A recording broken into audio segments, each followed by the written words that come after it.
സ്വാഗതം.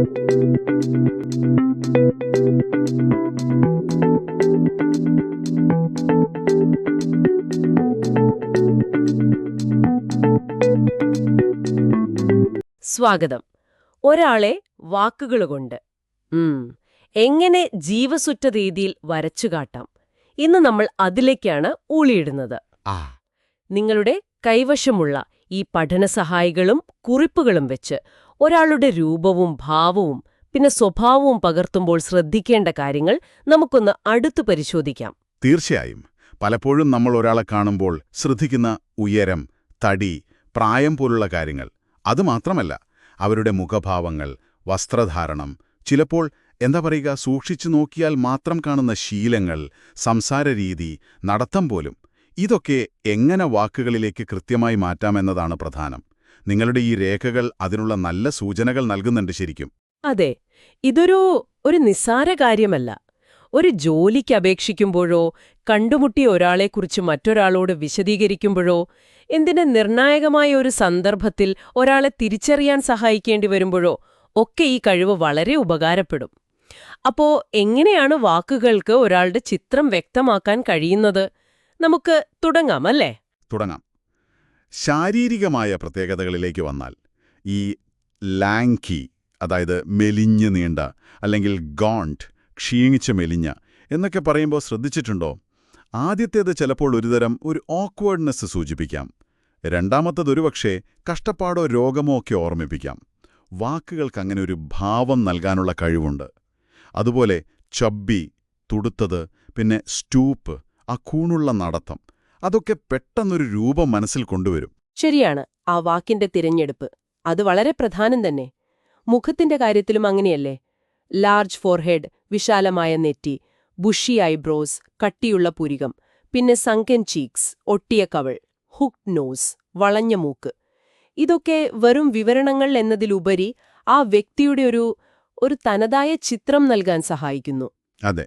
Seems deep in thought, ഗാഢമായ ചിന്തയിലാണെന്ന് തോന്നുന്നു എന്ന് പറയുമ്പോൾ ആ നിമിഷത്തിലെ മാനസികാവസ്ഥ കൂടി പകർന്നു നൽകുകയാണ് നമ്മൾ. കൃത്യമാണ്. ശരീരത്തിന്റെ സ്ഥിരമായ രൂപം പോലെ തന്നെ പ്രധാനമാണ് അതെങ്ങനെ ചലിക്കുന്നു എന്നതും. ഒരാളുടെ നടത്തം, ഗെയ്റ്റ്, സംസാരിക്കുമ്പോൾ കൈകളും മറ്റും ഉപയോഗിക്കുന്ന രീതി, ജെസ്റ്റേഴ്സ്, ഇതൊക്കെ ശ്രദ്ധേയമാണ്. നിങ്ങളുടെ കുറിപ്പുകളിലെ മേരിയുടെ കാര്യം തന്നെ എടുക്കാം. ആ അപകടം കാരണം മുടന്തി നടക്കുന്നു, വാക്സ് വിത്ത് എ ലിംപ്. സംസാരിക്കുമ്പോൾ വിക്കലുണ്ട്, സ്റ്റാമേഴ്സ്. ഒപ്പം കൈകൾ വേഗത്തിൽ ചലിപ്പിക്കുന്നു, മൂവിംഗ് ഹെർ ഹാൻഡ്സ് വൈൽഡ്ലി. ഈ വിശദാംശങ്ങൾ അവളുടെ അവസ്ഥയെ കൂടുതൽ വ്യക്തമാക്കുന്നു, അല്ലേ? മുടന്തും വിക്കും പിന്നെ കൈകളുടെ ആ ചലനവും, ആ വിവരണം കേൾക്കുമ്പോൾ മേരിയുടെ ചിത്രം കൂടുതൽ വ്യക്തമാവുകയാണ്. ശരിയാണ്. അതുപോലെ ഒരാളുടെ ശീലങ്ങളും വസ്ത്രധാരണവും അവരുടെ സ്വഭാവത്തിലേക്ക് വെളിച്ചം വീശും, അല്ലേ? അതെ. നിങ്ങളുടെ രേഖകളിലെ കൈലാസ് ബാബുവിന്റെ ഉദാഹരണം നോക്കൂ. കുറഞ്ഞ വസ്ത്രങ്ങളെയുള്ളൂവെങ്കിലും ദിവസവും വെയിലെത്തിട്ട് കുടഞ്ഞ് ബ്രഷ് ചെയ്ത് വൃത്തിയായി സ്പോട്ട്ലെസ്ലി നീറ്റ് ആയി സൂക്ഷിക്കുന്ന ശീലം. അത് അദ്ദേഹത്തിന്റെ ചിട്ടയായ സ്വഭാവത്തെയാണ് കാണിക്കുന്നത്. അതെ. ഇവിടെ use to air his shirts would shake them എന്നതിലെ യൂസ് ടു വുഡ് എന്നിവ ശ്രദ്ധിക്കണം. അത് സ്ഥിരമായ കഴിഞ്ഞുപോയ ശീലങ്ങളെ സൂചിപ്പിക്കാനാണ് ഉപയോഗിക്കുന്നത്. എന്നുവച്ചാൽ അത് ആ വ്യക്തിയുടെ ജീവിതരീതിയുടെ ഭാഗമായിരുന്നു എന്ന് വ്യക്തമാക്കുന്നു. വസ്ത്രധാരണത്തിന്റെ കാര്യത്തിൽ റുഡിയാർഡ് കിപ്ലിങ്ങിന്റെ കിം എന്നതിലെ ആ ഉദ്ധരണി രസകരമാണ്. ഒരാൾ ധരിച്ചിരിക്കുന്നത് കുതിരപ്പുത്തു പോലെയുള്ള ലൈക്ക് ഹോഴ്സ് ബ്ലാങ്കറ്റിംഗ്, നിറം മങ്ങിയ തുണിയാണ് എന്ന് പറയുമ്പോൾ ആ പരുക്കൻ രൂപം അത് ശരിക്കും മനസ്സിൽ വരുന്നുണ്ട്. വരും. ലൈക്ക് ഉപയോഗിച്ചുള്ള ഈ താരതമ്യം, അതായത് ഉപമ, സിമിലി, അത് വിവരണത്തിനൊരു പ്രത്യേക തരം മിഴിവ് നൽകുന്നു. ആ തുണിയുടെ പരുക്കൻ സ്വഭാവം പെട്ടെന്ന് മനസ്സിലാക്കാൻ അത് സഹായിക്കുന്നു. തീർച്ചയായും. ഇനി ഔദ്യോഗികമായ കാര്യങ്ങളിലേക്ക് വന്നാൽ, വിദ്യാഭ്യാസ യോഗ്യത, എഡ്യൂക്കേഷണൽ ക്വാളിഫിക്കേഷൻസ്, തൊഴിൽ പരിചയം, വർക്ക് എക്സ്പീരിയൻസ് എന്നിവയൊക്കെ വ്യക്തമാക്കേണ്ടി വരും.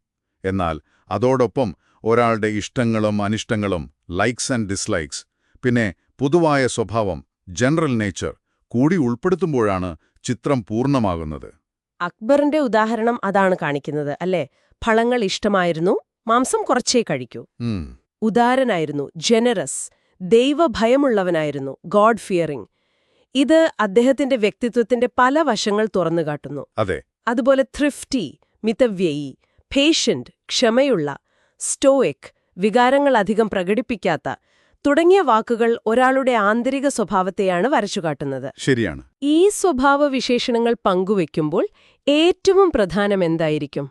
സത്യസന്ധതയാണോ, അതോ എന്താ പറയാ, കേൾക്കുന്നയാളിൽ താൽപ്പര്യമുണർത്തുന്ന വശം കണ്ടെത്തലാണോ? നല്ല ചോദ്യമാണ്. രണ്ടും പ്രധാനമാണ് എന്ന് തോന്നുന്നു, അല്ലേ? സത്യസന്ധതയില്ലാതെ വിശ്വാസ്യതയില്ല. എന്നാൽ ഏറ്റവും പ്രസക്തമായതും ആ വ്യക്തിയെ ശരിയായി പ്രതിഫലിപ്പിക്കുന്നതുമായ വശങ്ങൾ തിരഞ്ഞെടുക്കുന്നതിലാണ് മിടുക്ക്. ശരിയാണ്. ചുരുക്കത്തിൽ പറഞ്ഞാൽ, ഒരാളെ ഫലപ്രദമായി വിവരിക്കാൻ സൂക്ഷ്മമായ നിരീക്ഷണവും പിന്നെ കൃത്യവും ഭാവനാത്മകവുമായ ഭാഷാപ്രയോഗവും വേണം. ശാരീരിക പ്രത്യേകതകൾ, ചലനങ്ങൾ, ശീലങ്ങൾ, വസ്ത്രധാരണം, സ്വഭാവം ഇതെല്ലാം ചേർന്നതാണ് ഒരാളുടെ പൂർണ്ണചിത്രം.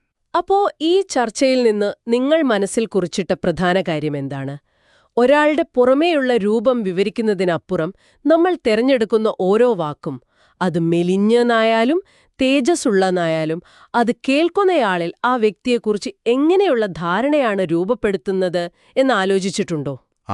അത് ശരിയാണ്. നമ്മൾ ഉപയോഗിക്കുന്ന വാക്കുകൾക്ക് ഒരാളെ നിർമ്മിക്കാനും ചിലപ്പോൾ തകർക്കാനും കഴിയുമെന്നൊരു ചിന്തയാണ് നിങ്ങൾക്ക് ആലോചിക്കാനായി ഞങ്ങൾ ബാക്കി വെക്കുന്നത്.